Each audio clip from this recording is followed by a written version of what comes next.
Hello and welcome back to the channel. I'm Bear and we have another faction focus, and this time it's Khorne, the god of menstruation. Oh, no, wait, that's not it, is it? It's blood for the blood god. God, I've done it again. Anyway, this, as always, is a general overview and isn't going to be a too in-depth look, although with Khorne, honestly, there really isn't much too in-depth to go into, and you'll see what I mean soon. But let's just get on with it, shall we, and look at the big boy himself, Skarbrand. So, the only legendary lord for the Khorne faction that you can choose is Skarbrand the Exiled. Now, Skarbrand, well, he's Khorne's happy little puppy who has to stop humping Khorne's leg in order to gain his favour for once. Although, he's now on a mission of collecting skulls, which includes a giant, oversized giant bear god skull thing in order to, be best boy in Khorne's eyes. And that's Skarbrand. Literally, that's all he's about. His faction effects are army replenishment in foreign territory, which is really nice, diplomatic relations of -20 with Khorne factions, campaign movement range plus 25% after raising a settlement for all characters. Lord effects are campaign movement range plus 35% after winning a battle, and recruitment cost of -35% when in enemy or in raised territory. I swear I can talk. So, Skarbrand's skills and stats. He's quite obviously going to be a melee lord. I mean, it's Skarbrand. So his melee attack is pretty damn high, it's magical attacks, and it's also flaming attacks as well. Weapon strength, which is armor piercing, is also ridiculously high. The dude can fly, which is, really damn handy as well.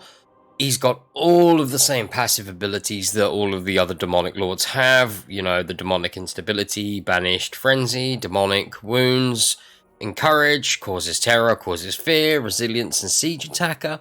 He comes with activatable ability of Rage Embodied, which sends him into a massive frenzy and rampages on everything, which is handy. And as for his skills, I mean, he's probably got the most basic skill tree you'll see in the game. It's literally maim, kill, destroy, slaughter. Yeah, that's it. It's literally it. And then murder, hunt, cleave, crush. You can guess what these are going to do. Basically, just buffing up everything melee focused about him. Blue tree and red tree are exactly as you would expect. He does gain a ranged attack, which is quite unusual, but hey, I'm not going to argue with it. Of the Bellow of Endless Fury, which, sounds pretty damn cool. But that's it for Skarbrand, really. He's a very, very simple lord. Throw him in, watch him smash things up, and that's kinda how the entire Khorne campaign functions. So, Skarbrand's campaign. Now, it's very straightforward and pretty much just one-dimensional. The entire thing is just based around you attacking as fast and as successfully as possible. You have a currency, which is skulls, which you accumulate through battles, which is, dependent on how many enemies you kill, and also you will get them through sacking and raising settlements, although we'll cover a bit more of that in a second. This is then tied to a mechanic called the Skull Throne. By paying a set amount of skulls, you can gain a nice little buff to your campaign, which lasts for 10 turns. You can see on the screen it says campaign movement range plus 25% after raising a settlement, income from post-battle loot plus 25%, army ability summon from beyond, which gives you the ability to summon a unit of bloodletters, which degrade over time. Blood hosts get +2 units on creation, which is again something we will cover in a moment. Essentially, Skarbrand runs very much like Taurox did in Total War Warhammer 2. And that's not a bad thing, because that's kind of how you would expect a follower of Khorne to go. So another brief bit about the skulls. As you can see, we've had a set amount from this battle, but once you actually win the battle and you've, hit a settlement, you then come up with the standard 4 options, although 2 of them are slightly different. You have skulls for the Skull Throne, which will give you a nice boost to your skulls, or you get blood for the Blood God. Now, what happens if you pick blood for the Blood God is you get an 8% replenishment, and then you get blooded. You summon a blood host, This army cannot recruit or exchange units with other armies and will take damage over time, but its survival can be extended by fighting battles. So basically, you get a free army that will run around and you can use to slap things. The more it slaps things, the more it'll heal, which is really useful. And you can obviously increase the amount of units that you get in this by using the skull mechanic that we just spoke about. Now, one reason why these two will be what you use the most in the Skarbrand faction is, well, he works slightly different. Raised settlements, so ruins, essentially will become inhabited by you over time, regardless of whether you send someone to it or not. As Skarbrand's corruption spreads throughout the land, you get the fiery terrain, much like each of the gods has their own little taint to the land. But you'll find once it reaches a certain area, you will automatically resettle the ruins, which is really damn nice. You don't have to pay anything, you literally just pop it up and you're done. So you're going to be running around raising as many settlements as possible, especially because you're getting the extra movement buff after raising the settlements. So you're literally going to be like a giant angry ball rolling around the map, slaughtering everything. Now, I love a little point that I wanted to cover. As I mentioned with Skarbrand's faction effect, it mentioned about recruiting units in raised territory or in enemy territory, and that being cheaper. Now, Skarbrand, from what I can tell so far, I haven't spotted this with any other faction, so I could be wrong, but Skarbrand has the old Beastman mechanic, which is being able to go straight into an encamped stance after using maximum movement. So you can then recruit units, which of course they are then cheaper if you're in enemy territory or territory you've just raised.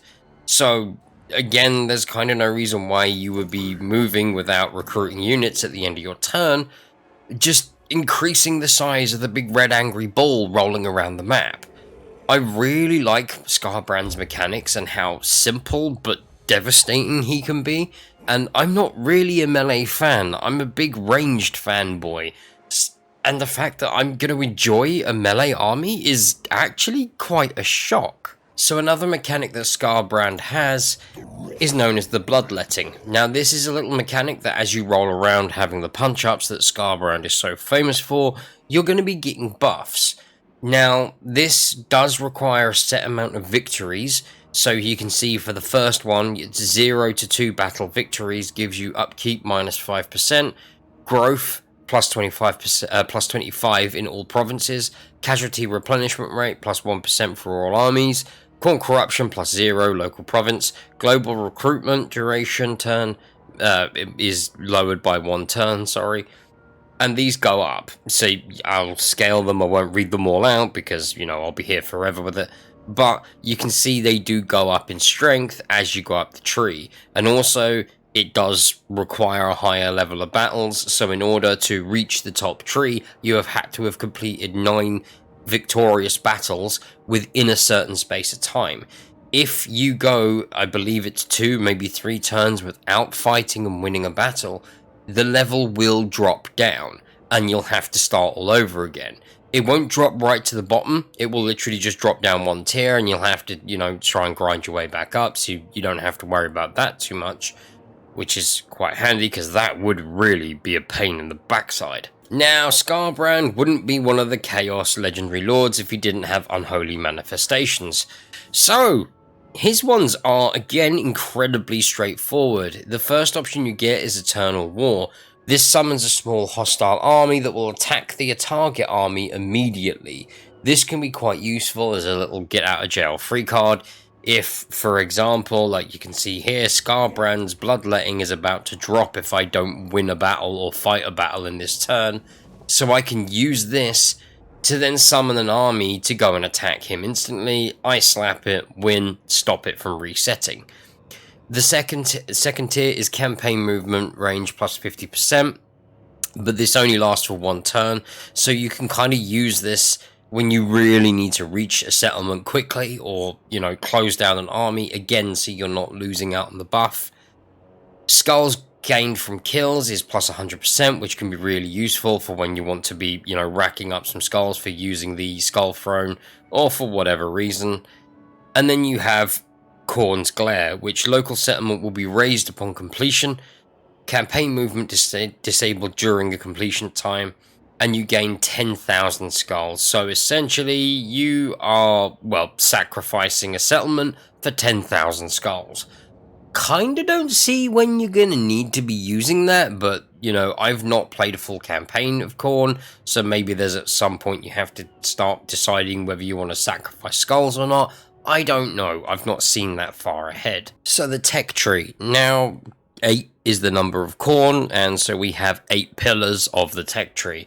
Pillar of Rage, Pillar of War, Pillar of Pride, Pillar of Prowess, Pillar of Wrath, Pillar of Defiance, Pillar of Rivalry, and then the Pillar of Honor. Now, it's all relatively straightforward. You have to unlock 3 within the first pillar to move on to the next one.